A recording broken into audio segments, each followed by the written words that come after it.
మేడిగడ్డ ప్రాజెక్టుపై ఎన్డీఎస్ఏ ఇచ్చిన report Revanth సర్కార్కు చెంపపెట్టు లాంటిదన్నారు BRS ప్రధాన కార్యదర్శి జీవన్ రెడ్డి. మేడిగడ్డ వద్ద రిపేర్ చేసుకుని వాడుకోవచ్చని కేంద్ర జలశక్తి శాఖ చెప్పినా రేవంత్ ప్రభుత్వం మాత్రం మొండిగా ప్రవర్తించిందన్నారు. మంత్రి ఉత్తమ్ కుమార్ రెడ్డి తన శాఖపై కొంచెమైనా స్వతంత్రంగా వ్యవహరించాలని సూచించారు జీవన్ రెడ్డి. వద్ద నిర్మాణం చేస్తానన్నటువంటి ఒక ప్రాణహిత నదీ జలాల మళ్లింపుకు సంబంధించిన బ్యారేజ్కు అతి గతి లేదు. మేడిగడ్డలో ఒక బ్యారేజ్లో ఒక 4 పియర్స్ పలుగులు వచ్చినాయి. దాన్ని నువ్వు ఏ విధంగా మరమ్మతు చేసుకోవాలి అది ఆలోచన చేయకుండా ఇంతవరకు కుట్రలు కుతంత్రాలతో ఏదైతుందో అసలు మొత్తం కాళేశ్వరం ప్రాజెక్టే కూలేశ్వరం అయిపోయింది. 1,00,000 కోట్లు వృధా అయిపోయినాయి, నీళ్ళలో వచ్చినట్టు అయిపోయింది. వీళ్ళ రేవంత్ రెడ్డి ప్రభుత్వం ఎంతవరకు ఏదైతుందో కుట్రలు కుతంత్రాలు కాళేశ్వరం ప్రాజెక్టే అసలు అది వినియోగంలోకి వచ్చే అవకాశం లేదనే విధంగా ఏదైతుందో ఇవాళ ప్రయత్నం చేస్తే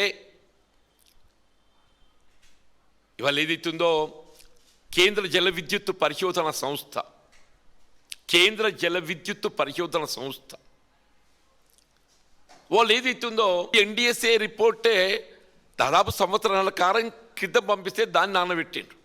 బట్ రేవంత్ రెడ్డి ఎంతో మూర్ఖంగా చెప్పంటూ నేను ఇది ఆన్ చేసి లిఫ్ట్ చేస్తే కేసీఆర్ గారికి పేరు వస్తుంది, కాళేశ్వరం ప్రాజెక్ట్ ఇంటాక్ట్ ఉన్నది అనేటువంటి అభిప్రాయం ప్రజల్లో వస్తుంది. కాబట్టి ఏదైతుందో ఆ ఎన్డీఎస్ఏను సాకుగా ఈ నేషనల్ డ్యామ్ సేఫ్టీ అథారిటీ ఏదైతున్నదో దానికి తగు పరీక్షలు మరమ్మతులు చేసి వినియోగించుకోమని చెప్పింది తప్పేదైతుందో వినియోగించుకోవద్దని చెప్పి ఎక్కడ చెప్పలేదు.